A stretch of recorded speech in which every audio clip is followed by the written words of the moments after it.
Shara from Woodshop Diaries. Hey guys, it's Shara from Woodshop Diaries, and today I'm super excited to show you my first project for my new home.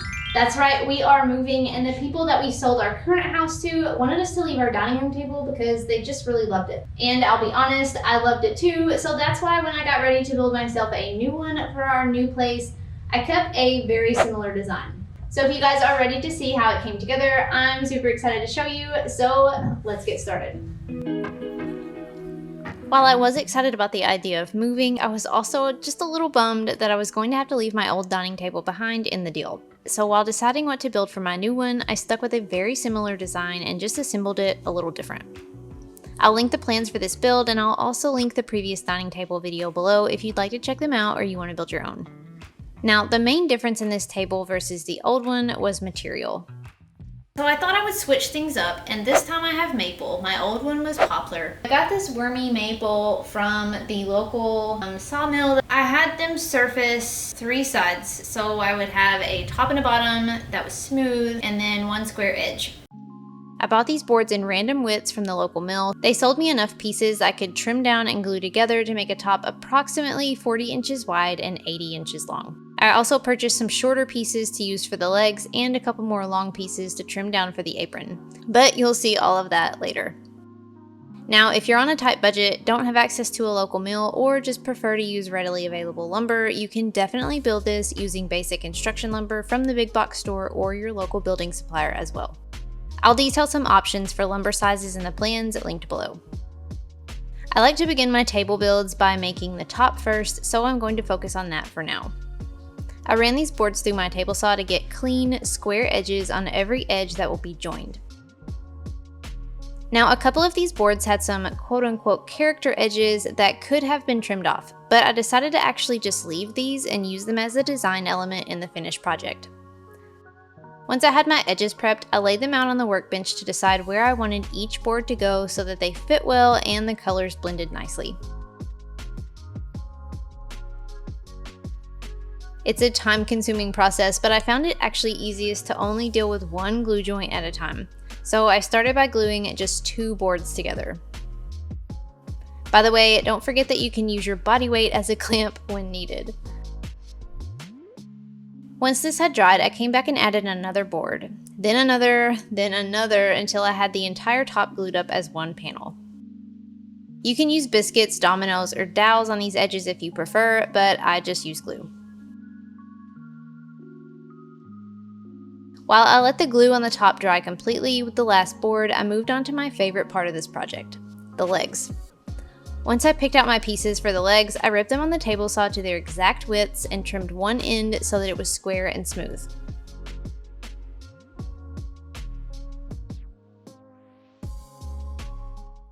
So each leg will have a 6-inch wide piece and a 4.5-inch wide piece. So that way when they go together, both this dimension and this dimension are 6 inches. You could miter these corners, but I hate cutting miters on a table saw, and so I'm not gonna do that. I'm just gonna butt these. So the apron is gonna be like 3 inches tall, and I want 1 inch to hang off the top of this and then 2 inches to set down into the leg. So I'm gonna come down into this 2 inches, and I'm gonna maybe go like 3/8 inch deep and cut like a 2-inch chunk out of this piece right here.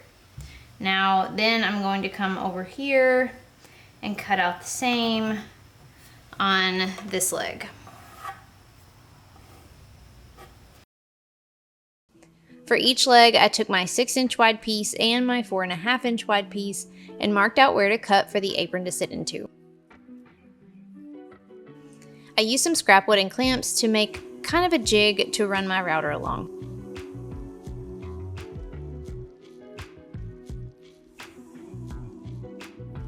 I set a 1/2-inch straight bit into my router with a cut depth of about 3/8 of an inch and cut this material away. Now, I highly recommend doing a test cut on some scrap pieces just to make sure that your fit is good and adjust as needed. Once it was cut out, I could use a chisel to square off the corner, and I did this for all 4 legs and tried to keep these measurements and cuts as consistent as possible. Now, there are a lot of ways to go about cutting this out, so whatever works, works. But honestly, if you don't have the tools to make the cuts, it's not really necessary. I just thought that it would be fun, add some strength to the corners, and add a small design detail.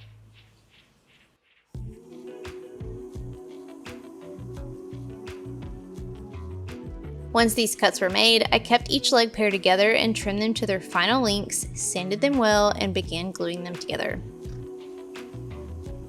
You may have noticed my recent obsession with Forstner bits and dowels in my last few projects, and this was no exception.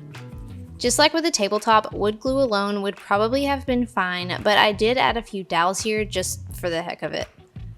I glued and clamped each leg together tightly, wiped away the squeeze out, and made sure the corners stayed nice and square. While you watch these legs come together, I'd like to take a minute to introduce you to our video sponsor, Skillshare. Skillshare is an online learning community with thousands of inspiring classes for creators on topics like illustration, design, photography, video, freelancing, and more. I've had several people ask me lately about how to get started with their own creative online business, and if that's you, Skillshare is a great resource. They offer classes about creating engaging video content for platforms like YouTube and TikTok, photography and editing tricks, and how to level up your creative writing skills. I recently watched Marcus Brownlee's YouTube Success Script, Shoot, and Edit class, and it was really helpful learning how he got started with his YouTube channel and how he plans out his script, visuals, and storyboard for his videos. If you're interested in getting started, the first 1,000 of my subscribers to click the link in the description will get a 1-month free trial of Skillshare so that you can start exploring today. Now, let's get back to the build. I set the legs aside to dry and came back to finish up the tabletop. The worst part about making tables is having to flatten it all out and sand it all down once the glue dries. I tried out my new hand plane to help flatten out any unevenness, and it was pretty fun and cut down quite a bit of sanding time. So I bought this fairly inexpensive hand plane earlier this year. I don't really know that I'm using this right, and I don't honestly care, because if it gets the job done, it gets the job done. So anyway, I pulled this out and I thought I would try using it, and it's kind of fun and kind of stress relieving. Once it was pretty flattened out, I used my circular saw and Craig AccuCut to trim the ends of the top down to its final size. Then I followed up with a belt sander to smooth out the surface and used an ankle grinder on the rough spots that I left on the edges. Now, as a side note, if you wanted to fake your own live edge over this entire project, you could definitely give that a go. Then I gave the whole top a final sanding with an Orbital Sander. Sanding is super boring, and I'm showing just a few seconds of this, but this was actually a couple hour-long process. I repeated this process on the bottom side to at least get it flat as well, but that's also boring to show, so let's just skip right on to the fun stuff. I've got these 3 pieces here that I need to make the apron out of. I want the edge of the legs to be flush with the top. There's just gonna be a gap in between the two. So to figure out what size I need the apron, I need to measure the length and the width of the tabletop and then subtract the little lip that's gonna be on each leg. The apron size is based off the final size of the tabletop. I wanted the outside edges of the legs flush to the outside edges of the tabletop. So I measured the overall size of the tabletop, subtracted the thickness of the top of the legs, and then figured out my apron size.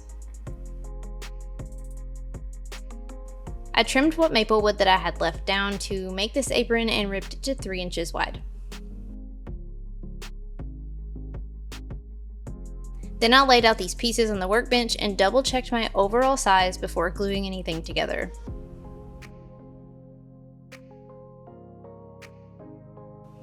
I assembled this apron using wood glue and dowels. You can get as simple or as complex as you wish for assembling this frame. As usual, I kept it pretty simple, but I did want to use those Forstner bits again. I measured and marked corresponding holes on the apron pieces and used a 3/8 inch bit to drill out holes to place the dowels into. I glued and clamped this apron frame together using these dowels.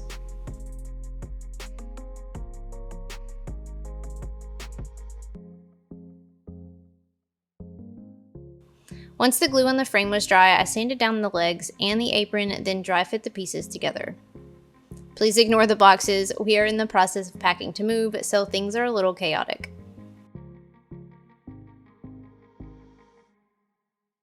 To attach these, I'm going to use some 2.5-inch washer head screws, and these are actually just pocket hole screws, through a washer, through the apron into the leg. I'm going to drill like a bigger hole just through the apron, not into the leg, just so that allows for some like movement.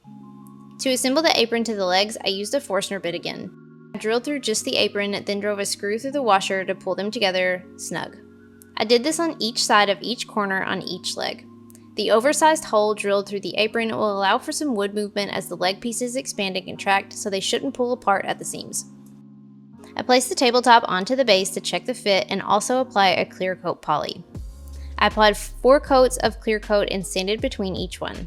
While the tabletop was up on the base, I went ahead and applied clear coat to the bottom side as well to prevent warping. Just like sanding, applying finish is a really boring process, so let's get back to the fun stuff and finish this up by attaching the top to the base. I removed the top and installed several of these figure 8 washers onto the base of the table. Now there are a few different ways and styles of brackets that you can use for attaching tabletops. On my last dining table, just like this one, I simply glue the top onto the base, and apparently that's a huge no-no as it doesn't allow for the top to move and can potentially crack it. However, it's been 3 years and it's yet to have any issues, so sometimes I question the legitimacy of these quote-unquote rules. Nonetheless, on this table, these figure 8 tabs are supposed to allow the top to move while keeping it secure to the base and prevent it from cracking over time. I used a Forstner bit again to drill deep enough hole so that the tab sits flush into the hole. The tab is supposed to be able to swivel back and forth, so I used a chisel to square off these sides to allow it some room to move. Then I screwed it in place just loose enough so that it can still swivel. I did this in several places along the table apron, then I put it all together. I'm so happy with how this turned out, and I cannot wait to get it in my new home and set it up with my new chairs and get to actually use it. Now, because we are planning on moving this table very shortly, I'm not going to go ahead and attach the base to the top because I think that it will be easier to move with the top not attached to the base because it's super heavy. Whenever we get it to where we're going and into the dining room, I will just set the top onto the base and then use a couple screws up underneath here in the base through these tabs that I installed to secure the top. While I am sad to let my old table go, I'm really grateful for the opportunity to have been able to rebuild this design, this time making some improvements and adding some details that I hadn't thought about before. I really hope you guys enjoyed this build, and I can't wait to show you all of the upcoming project ideas that I have for the new home and the new shop. Be sure to subscribe if you aren't already to stay up to date on all the latest projects and videos. Thanks so much for watching, friends, and until next time, happy building!